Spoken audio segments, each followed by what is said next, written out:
राधे राधे। वृद्धा आश्रम से छुट्टी। सारा दिन क्या माँ के कमरे में ही पहरा दोगे? अरे मैं आपकी बीवी हूँ, ब्याह के मुझे लाए हो। कुछ मेरे प्रति भी जिम्मेदारी है कि बस माँ से ही चिपके रहोगे? विद्या जी बोली, बहू मैं बीमार थी इसलिए पुनीत मेरे पास पूरी रात बैठा था। माँ जी आप तो हमारे बीच में ना बोलो तो अच्छा है। जब से आई हूँ यही देख रही हूँ, बस दिन भर बेटा बेटा करती रहती है। पुनीत मैं तुम्हारी बीवी हूँ, मेरे प्रति भी तुम्हारा कोई फर्ज है। हमेशा माँ के पास ही चिपके रहोगे? मुझे यह सब पसंद नहीं है। इससे पहले पुनीत कुछ बोलता, मेघा तुनक कर अपने कमरे में चली गई। एक दिन विद्या जी का बेटा नाश्ते की प्लेट उठाते हुए कहता है, मेघा माँ कब से भूखी बैठी है, क्या मैं उन्हें एक गुलाब जामुन खाने को दे दूं? गुस्से में तमतमाती हुई मेघा बोली, आपसे कितनी बार कहा है सासू माँ की फिक्र मत किया करो, क्यों आप मेरा भेजा खा रहे हैं? मैंने उस बुढ़िया के लिए थोड़े ना गुलाब जामुन बनाया है। काम धाम तो करती नहीं है, बस बैठे बैठे गुलाब जामुन खाना है। पुनीत बोले, मेघा माँ तो काम करना चाहती है पर तुम ही उन्हें किचन में घुसने नहीं देती। मेघा बोली, कुछ ज़्यादा नहीं बोलने लगे हो पुनीत? तो पुनीत ने चुपचाप अपने नाश्ते की प्लेट को उठाया और गुलाब जामुन और समोसा खाने लगा। दरअसल मेघा और पुनीत की लव मैरिज हुई थी और मेघा को सास का झमेला तो घर में चाहिए ही नहीं था। लेकिन पुनीत ने उससे झूठ बोला था कि उसकी माँ नहीं है। लेकिन जब शादी होकर वह घर आई तो उसकी सासू माँ ने उसका स्वागत किया तो वह तुरंत ही झल्ला गई और कमरे में घुसते ही सारे कपड़े सामान इधर उधर फेंकने लगी। आपने मुझसे झूठ बोलकर कोर्ट मैरिज की कि आपकी माँ नहीं है, पर आपकी माँ जिंदा है। मुझे यह सुबह सुबह उठकर चाय देना, दिन भर सास के आगे पीछे घूमना बिल्कुल पसंद नहीं है। मुझे किसी भी बूढ़ी औरत की जो हुजूरी जी हजूरी करना अच्छा नहीं लगता। जिस दिन से मेघा की शादी पुनीत से हुई, उसी दिन से वह सासू माँ को परेशान किए थी। जबकि विद्या जी अपनी बेटी की तरह मानती थी। उसके कामों में कोई टोका टाकी नहीं करती थी। कहीं भी आना जाना हो वह स्वतंत्र थी, बिल्कुल आज़ाद थी। पर उसे अपनी सासू माँ एक फूटी आंख नहीं सुहाती थी। वह उनके साथ रहना नहीं चाहती थी। पुनीत ने उससे झूठ बोलकर शादी की थी, लेकिन उसे माँ से लगाव था। आज मेघा का जन्मदिन था तो इसलिए मेघा ने आज बहुत सी तैयारियां कर ली। तरह तरह के पकवान बनाए, समोसा, गुलाब जामुन, बर्फी और न जाने क्या क्या। शाम को एक छोटी सी पार्टी थी जिसमें मेघा ने कुछ खास रिश्तेदार और सहेलियां आने वाले थे। मेघा ने थाली उठाई और उसमें चावल और नमक रखकर अपने पति पुनीत से बोली, जाकर नाश्ता बुढ़िया को देकर आओ। पुनीत चुपचाप माँ के कमरे में थाली लेकर पहुंच गया। माँ तो दरवाजे पर ही खड़ी थी क्योंकि वह भूख से छटपटा रही थी। भूख से तड़पती विद्या जी अपने बेटे को सामने खड़े देखकर बहुत खुश हुई और थाली लेकर कहने लगी, मेरे लिए क्या लाया है? आज तो बहू का जन्मदिन है ना, कुछ स्पेशल खाना होगा। गुलाब जामुन की महक से पूरा घर भर गया था और मुझे तो गुलाब जामुन खाना बहुत पसंद है। ला दे मुझे, बैठ यहाँ। नहीं माँ, मैं यहाँ ज़्यादा नहीं बैठूंगा तो मेघा गुस्सा करेगी। आज उसका जन्मदिन है तो मैं उसका मूड खराब नहीं कर सकता। लो तुम खा लो। थाली में चावल और नमक देकर विद्या जी की भूख ही मिट गई। थाली देखते ही उसकी आंखों से आंसू छलक पड़े।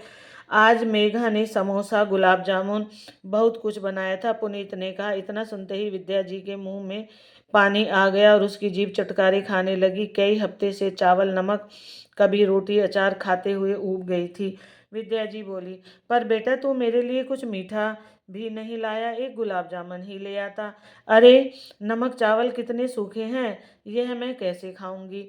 मैं तो चुपके से गुलाब जामुन उठाकर ला रहा था माँ, पर मेघा की नज़र उन मिठाइयों पर पड़ गई और उसने कहा, यह सब चीज़ें मैंने उस बुढ़िया के लिए नहीं बनाई, उसकी सहेलियां आ रही हैं तो वह उनको ही खिलाएगी।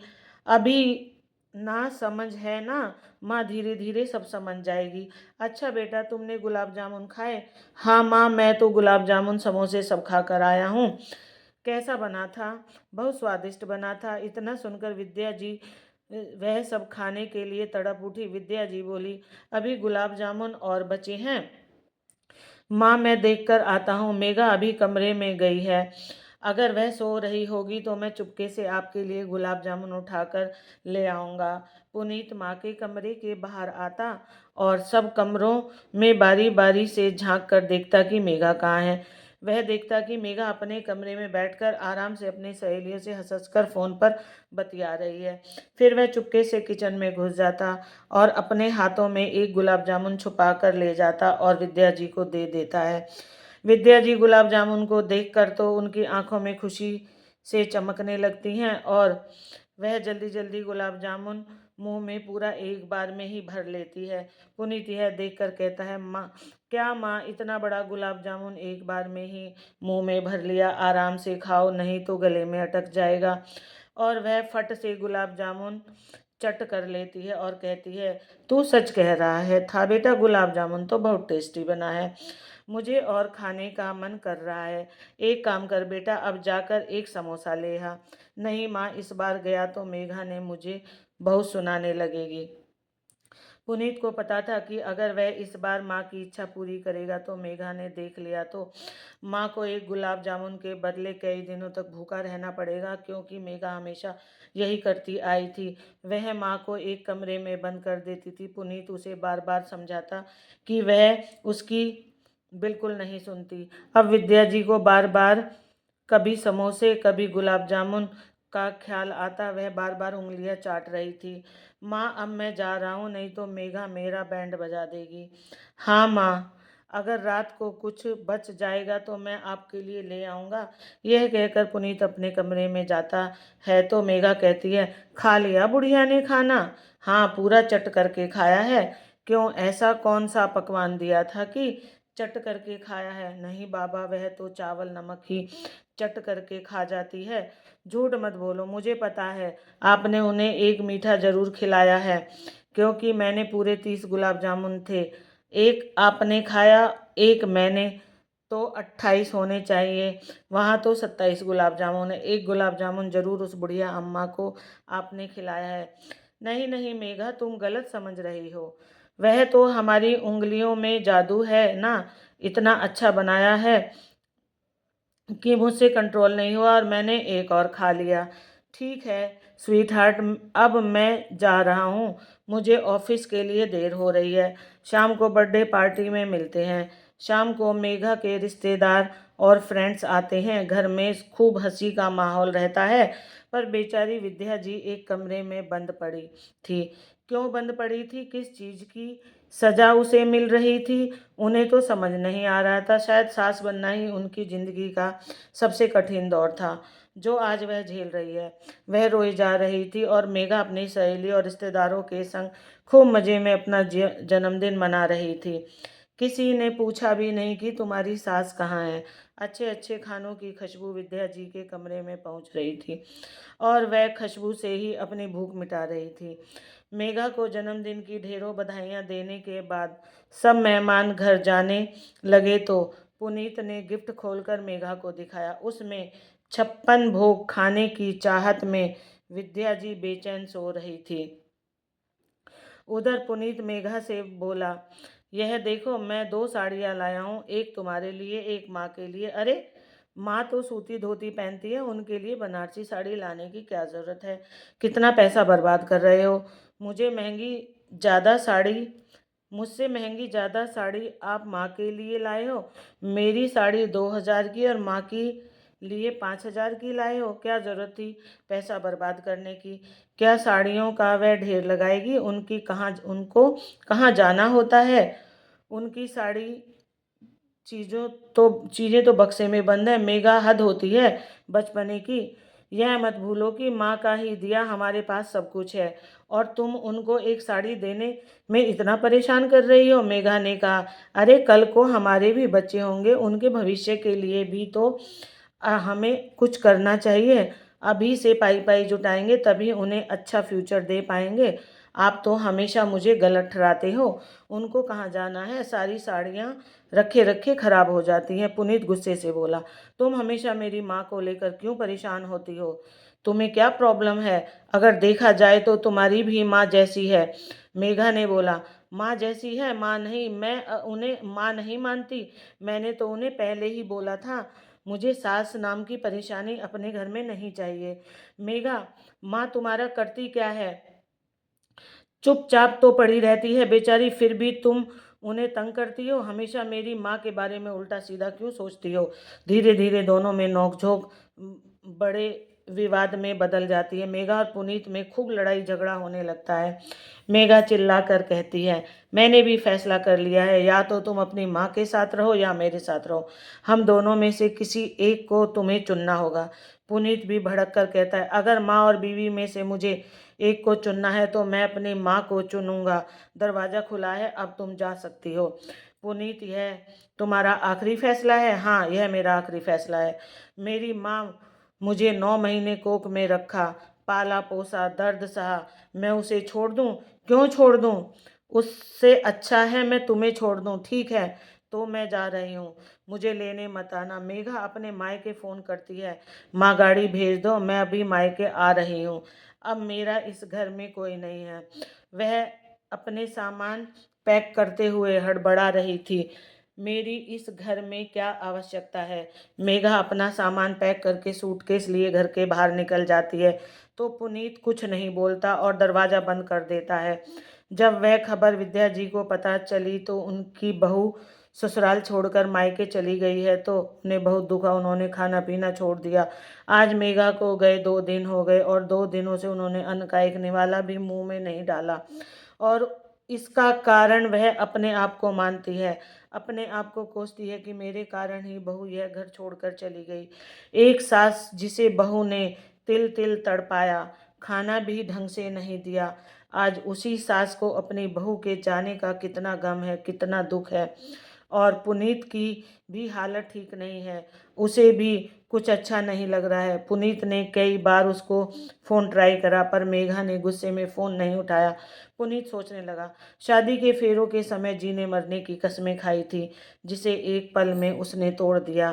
तभी फ़ोन की घंटी बजती है, उसका ध्यान फ़ोन की तरफ जाता है। पुनीत झट से फ़ोन उठाया और बरामदे में टहलते हुए बात करने लगा। दूसरी तरफ से आवाज़ आई, पुनीत कैसे हो? मैं ठीक हूँ। सुनो, मैंने फ़ोन यह बताने के लिए किया है कि मैं आपके बच्चे की माँ बनने वाली हूँ। आप पिता बनने वाले हैं, सच कह रही हो मेघा? मैं तुम्हें अभी लेने आ रहा हूँ। पुनीत फ़ोन पर गिड़गिड़ाने लगा, अब जिद छोड़ो, अपना गुस्सा थूको और अपने घर वापस आ जाओ। मैं तुम्हारे बिना नहीं जी पा रहा हूँ। यहाँ सब कुछ वैसे का वैसा ही है, सब तुम्हें याद कर रहे हैं। नहीं पुनीत, अब बहुत देर हो गई है। अगर तुम्हारी माँ उस घर में रहेगी तब तो मैं बिल्कुल उस घर में कदम नहीं रखने वाली। अब तुम्हें फैसला करना होगा। मेरा फैसला वही है। मेघा, यह कहते कहते पुनीत रुआसा हो गया और उसके मुंह से कुछ और शब्द नहीं निकल पाए। पुनीत तो बीच मझधार में फंस गया था। वह ना तो अपनी पत्नी को छोड़ना चाहता था और ना ही वह अपनी माँ को अपने से दूर करना चाहता था। उसे चारों तरफ अंधेरा ही अंधेरा नजर आ रहा था। वह क्या करे, क्या फैसला ले? अपनी माँ की वह बहुत इज्जत करता था पर आज वह कुछ निर्णय नहीं ले पा रहा था। उसकी हंसती खेलती जिंदगी नरक समान हो गई थी। पुनीत अचानक से उठा और माँ के कमरे की तरफ बढ़ गया तो देखा उसकी माँ ने दरवाजे की आड़ में खड़े रहकर सब कुछ सुन लिया था। विद्या जी उसे देखकर चौंक गई। वह बोली, बेटा तू बाप बनने वाला है और मैं दादी, पर मैं दादी कितनी अभागन हूँ कि मैं अपने पोता पोती को अपनी गोद में खिला नहीं सकती, उसे प्यार नहीं कर सकती। बहू की जिद यही है ना कि मैं यहाँ ना रहूं तो मैं कहीं और चली जाऊंगी। नहीं माँ, तू ऐसा कुछ नहीं करेगी। विद्या जी पुनीत की बातों को सुनकर बहुत देर तक खामोश रही और फिर अंत में फैसला लिया कि वह वृद्धा आश्रम चली जाएगी, पर बेटे बहू की जिंदगी को नरक जैसी नहीं होने देगी। वह उन दोनों के बीच में नहीं आएगी, वह उन दोनों का घर टूटते हुए नहीं देख सकती। उन्होंने पुनीत से कहा, बेटा तू मेरी चिंता मत कर, तू मुझे वृद्धा आश्रम छोड़ दे। पुनीत बोला, माँ तुम पागल हो गई हो? तुम अपना घर छोड़कर वृद्धाश्रम जाओगी? क्या तुम अनाथ हो? तुम इस घर की मालकिन हो। मैं ऐसा कभी नहीं होने दूंगा, और तुम दोबारा ऐसी बात मत करना। अच्छा होता जो मैं तुम्हारी बात मान लेता और तुम्हारे खिलाफ जाकर उस मेघा से शादी ना करता। यह दिन तुम्हें ना देखना पड़ता। बेटा, वह तुम्हारी धर्मपत्नी है, उसके खिलाफ तुम ऐसी बातें करना शोभा नहीं देता। माँ, मैं अभी ऑफिस जा रहा हूँ, और ऑफिस से आने के बाद बहू घर में होनी चाहिए। मुझे तुझे मेरी कसम। जा पगले, उसे मना ले, अब तो वह माँ बनने वाली है, इस घर को वारिस देने वाली है। पुनीत चुपचाप ऑफिस के लिए निकल गया। जब शाम को वह घर आया तो उसकी माँ उसे कमरे में कहीं नहीं मिली। मिला तो एक पत्र जिसमें लिखा था, बेटा मैं जा रही हूँ, मुझे ढूंढने की कोशिश मत करना। पुनीत यह पत्र पढ़कर हैरान हो गया। उसे कुछ समझ नहीं आ रहा था कि क्या करे। माँ को ढूंढे या अपनी पत्नी को लेने जाए। माँ ने उसे अपनी कसम दी थी। वह अपनी पत्नी को लेने उसके घर चला गया, और जब मेघा घर आई तो बहुत खुश थी। उसकी सास घर छोड़कर जो चली गई थी, अब वह आराम से अपनी जिंदगी गुजर बसर कर रही थी। धीरे धीरे पुनीत और मेघा की जिंदगी सामान्य होने लगी, और वह दोनों एक दूसरे के साथ बड़े खुश थे। इधर विद्या जी वृद्धा आश्रम में अपने बेटे को रह रहकर बहुत याद करती, रोती कि मेरा बेटा परेशान हो रहा होगा। मैंने उसे बताया नहीं कि मैं कहाँ हूँ, किस हालात में हूँ, और उसने पता लगाने की भी बहुत कोशिश की होगी, पर वह मुझे ढूंढ नहीं पाया। विद्या जी किसी से बात नहीं करती थी। वृद्धा आश्रम के उनके हम उम्र साथी उनसे बोलने की, उनका हालचाल लेने की कोशिश करते, तब भी वह कुछ ना बोलती, बस चुपचाप पड़ी रहती। वह खिड़की से बाहर टक टक ताकती रहती कि शायद मेरा बेटा मुझे ढूंढते ढूंढते यहाँ आ जाए। उधर मेघा अपने होने वाले बच्चे को लेकर बहुत एक्साइटेड थी। वह रोज उसके लिए नए नए कपड़े खरीदती, शॉपिंग करती, वह खूब मज़े से अपना जीवन गुजार रही थी। कुछ दिन बाद दिवाली का त्यौहार आ रहा था, और वृद्धा आश्रम के कुछ बुजुर्ग अपने घर दिवाली में अपने बहू बेटे के घर मिलने जा रहे थे। विद्या जी की भी बड़ी इच्छा हुई कि वह अपने बेटे से एक बार मिल ले, क्योंकि वह बिना बताए ही उसके घर को छोड़कर चली आई थी। वृद्धा आश्रम से 1 घंटे की छुट्टी लेकर वह अपने बेटे बहू के घर पहुंचती है, तो देखा उनके घर में बहुत चहल पहल है। आसपास के पड़ोसियों से पूछा तो पता चला कि उनकी बहू की गोद भराई की रस्म है, और बहुत सारे मेहमान आए हैं। हलवाई लोग खाना बनाने में जुटे हैं, और नौकर चाकर साफ सफाई कर रहे हैं। विद्या जी ने सोचा कहीं बहू उनको ऐसे देखकर गुस्सा ना हो जाए, तो वह कामवाली का कपड़ा पहनकर घूंघट करके अंदर अपने बेटे बहू के घर में घुस गई। वह भी सोच रही थी कि क्या किस्मत पाई है मैंने, अपने ही घर में भेष बदल कर घुसना पड़ रहा है। वह बेटे बहू के कमरे के बाहर झाड़ू लेकर डस्टिंग करने लगी। तभी उन्होंने जो सुना तो उसकी आंखें चौड़ी हो गई, उनके पैरों तले जमीन खिसक गई। बेटा जोर जोर से हंसते हुए अपनी पत्नी मेघा से कह रहा था, माँ को इस घर से बाहर करने के लिए हमने क्या खूब खेल खेला, क्यों क्या जबरदस्त नाटक किया, और माँ को पूरी सच्चाई पता भी ना चली। वह सोचती थी कि बेटा मुझे घर में रखना चाहता है, मेरा बेटा मुझसे बहुत प्यार करता है, केवल मेघा घर से निकालना चाहती है। पर मैं तो उस बुढ़िया से खुद छुटकारा पाना चाहता था, ताकि मैं अपनी पत्नी को खुशी से रख सकूं।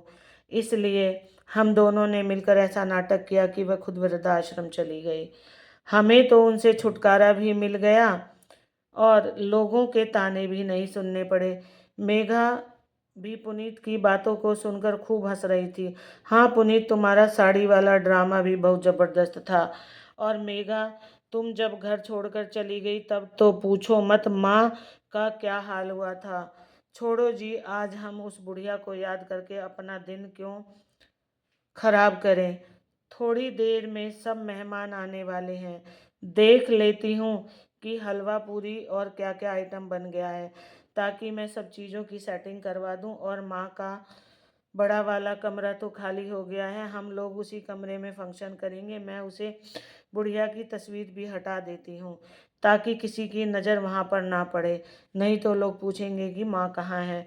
अच्छा हुआ इस घर की आफत चली गई और हमें उनका मनुष्य चेहरा भी नहीं देखना पड़ रहा। विद्या जी के कमरे में जाकर वह उनकी तस्वीर को हवा में उछाल कर फेंक देती है और पुनीत माँ की अलमारी खोलकर उनकी बनारसी साड़ी निकालता है और कहता है, स्वीट हार्ट, ये साड़ी मैं तुम्हारे लिए ही लाया था, तुम पर ही खूब जचेगी, इसे पहन लो, पूरे 5,000 की है। मेघा की खुशी का तो ठिकाना नहीं रहा, दोनों खूब खुश थे और बाहर खड़ी विद्या जी अपने बेटे की नीच हरकत पर स्तंभ थी। उन्हें लगा कि इस बेटे के लिए आंसू बहा रही थी, सोच रही थी कि मेरा बेटा मेरी तड़प याद में तड़प रहा होगा। यह तो अपनी पत्नी के साथ खूब ऐश कर रहा है और मैं वृद्धाश्रम में रो रो कर जीवन बिता रही थी। मेरा पूत कपूत हो गया। मैं ऐसे पुत्र के लिए आंसू बहा रही थी, लानत है मुझ पर। अच्छा हुआ मुझे अपने बेटे की सच्चाई पता चल गई। तभी मेघा विद्या जी के पास आती है और कहती है, सुनो बुढ़िया, जल्दी से यह कांच की तस्वीर को हटाकर सफाई कर दो। यह कहकर वह तैयार होने अपने कमरे में चली जाती है। विद्या जी घूंघट की हुई थी, मेघा उन्हें नहीं देख पाई। विद्या जी ने अपने कमरे में जाती है और तस्वीर को उठाकर डस्टबिन में फेंक देती है और अपने आंसुओं से पोंछते हुए अपने बेटे बहू को दिल से हमेशा के लिए निकाल फेंकती है। कुछ समय अपने कमरे में बिताने के बाद विद्या जी उस घर से निकल जाती है और वृद्धाश्रम पहुंचती है। आज वृद्धाश्रम के लोग आश्चर्य में थे कि विद्या जी पहले से काफ़ी खुश थी और चहक रही थी। उन्हें उनका यह बदलता व्यवहार बड़ा अच्छा लग रहा था। उधर मेघा और पुनीत मिलकर अपने आने वाले बच्चे की खुशी में अच्छे से पार्टी करते हुए खूब एंजॉय करते हैं, मौज मस्ती करते हैं। समय बीतता है और मेघा की डिलीवरी का समय आ गया, लेकिन किस्मत को कुछ और मंजूर था। उसके गर्भाशय में गांठ बन गई थी, वह बच्चा सांस नहीं ले पा रहा था। उसके होने वाले बच्चे की ग्रोथ रुक गई थी। डॉक्टर ने तुरंत ऑपरेशन करने की हिदायत दी और कहा, अगर जल्दी ऑपरेशन नहीं किया गया तो माँ की जान जा सकती है। बच्चे ने तो गर्भ में ही दम तोड़ दिया था। पुनीत ने मेघा को बचाने का निर्णय लिया। ऑपरेशन में उनके बहुत से पैसे खर्च हुए। मेघा की खूब ब्लीडिंग होने लगी और तुरंत उसका ऑपरेशन करना पड़ा। विदेशों से डॉक्टर का सुझाव लेना पड़ा। उसके ऑपरेशन में पुनीत की जमा पूंजी खर्च हो गई। पुनीत तो जैसे सड़क पर आ गया। बहुत दिनों से ऑफिस से छुट्टी लेने के कारण पुनीत को ऑफिस से निकाल दिया गया। अब तो उसे नौकरी से भी हाथ धोना पड़ा। मेघा पूरे 20 दिन तक अस्पताल में एडमिट थी। घर आने के बाद मेघा अपने बच्चे को याद में खूब रो रही थी। पुनीत ने उसे दिलासा दिया और कहा, मेघा, ऐसे हिम्मत हारोगी तो कैसे काम चलेगा? पुनीत, हमारे घर खर्च कैसे चलेंगे? तुम्हारी तो नौकरी चली गई और अभी मैं बहुत कमज़ोर हूँ, मैं खाना भी नहीं बना सकती। हमें तो एक नौकर रखना पड़ेगा। अगर माँ जी होती तो शायद इस बुरी परिस्थिति में हमारी मदद करती। मेरी भी माँ अब इस दुनिया में नहीं है। मैं मायके वालों से कोई मदद मांगूं? पुनीत बोला, कोई बात नहीं, हम अपने इस बड़े से घर को किराए पे दे देंगे जब तक दूसरी नौकरी नहीं मिलती। कुछ दिन तक तो हमारा गुजारा अच्छे से हो ही जाएगा और तुम्हारी दवा का खर्च निकल आएगा। तभी दरवाजे की बेल बजी और एक आदमी दरवाजे पर खड़ा उनको लिफाफा पकड़ा रहा था। वह आदमी बोला, मिस्टर पुनीत, यह आपका घर है? हाँ, कहिए, आप कौन है? यह आप खुद ही खोल कर देख लीजिए। पुनीत लिफाफा खोल कर पढ़ता है। उसे घर खाली करने का नोटिस भेजा जाता है। पुनीत कहता है, कौन है आप? आपकी अकल ठिकाने पर तो है? यह मेरा घर है और आप कौन हैं जो मेरा घर मुझसे ही खाली करवाना चाहते हैं? मेघा कहती है, हमारा ही घर में हम क्यों खाली करें? किसने ये नोटिस भेजा है? यह तो वकील बोलता है, आपकी माँ विद्या जी ने। यह घर जबरन आप लोगों ने उनसे हथिया लिया है। विद्या जी तो अब इस दुनिया में नहीं है, मेघा बोली। तभी विद्या जी ताली बजाते हुए अंदर आती है और कहती है, जिंदा सास को ही तुमने मार दिया बहू। मैं अभी जिंदा हूँ और यह घर तुम लोगों को खाली करना होगा। उन्हें देखकर मेघा सकते में आ गई। पर माँ जी, हम तो आपके बच्चे हैं, हम कहाँ जाएंगे? और आपके पास घर के कागजात तो है नहीं, यह घर कैसे खाली करवा सकती हैं? घर के कागजात तो हमारे पास है, पुनीत बोला। माँ, तुम बिना बताए कहाँ चली गई थी? मैंने तुम्हें न जाने कहाँ कहाँ ढूंढा और अब जाकर मिली हो और कह रही हो घर खाली कर दो। माँ, मैं तुम्हारी याद में रोता रहा, तुम आ गई, अब मुझे बहुत अच्छा लग रहा है। तभी विद्या जी पुनीत के गाल पर एक जोरदार तमाचा जड़ देती है और कहती है, बेवकूफ़ बनाना बंद करो, अब मैं तुम्हारी सारी सच्चाई जान चुकी हूँ। तू तो मेरा बेटा था, मैंने तुझे अपनी कोख से जन्म दिया। अरे, तुझसे अच्छी तो वह मेघा थी, कम से कम जो बोलती थी मुंह पर बोलती थी। तूने तो मेरी पीठ में छुरा घोंपा। तुम लोग जिस दिन गोद भराई की रस्म कर रहे थे, उस दिन मैं इस घर में काम वाली बनकर आई थी और मैंने तुम्हारी और बहू दोनों की बातें सुन ली। और तब मैं तस्वीर साफ कर रही थी तो मैंने अपनी अलमारी से इस घर के कागजात निकाल लिए जो कि मेरे पति ने मेरे नाम किए थे, और अब यह घर मैं वृद्धा आश्रम के नाम कर चुकी हूँ। और इस घर में मुझे वृद्धा आश्रम बनाना है ताकि कोई भी बेटा अपनी माँ को अगर निकाले तो कम से कम एक छत तो मिले। इसलिए अब तुम दोनों यहाँ से जा सकते हो, मैं तुम दोनों का चेहरा अब एक पल भी बर्दाश्त नहीं कर सकती हूँ। अपनी माँ के मुंह से जब पुनीत ने यह सब सुना तो वह भौचक्का रह गया। दोनों शर्म के मारे अपनी नज़रें झुका ली। वह काफ़ी माफ़ी मांगते रह गए। विद्या जी ने माफ़ नहीं किया। मजबूरन दोनों घर छोड़कर जाना पड़ा। अब वह रास्ते में भिखारी बनकर दर दर भटक रहे थे। क्या लगता है विद्या जी का फैसला सही था? अपनी राय कमेंट में ज़रूर बताइए। कहानी अच्छी लगे तो चैनल को सब्सक्राइब ज़रूर करें। धन्यवाद।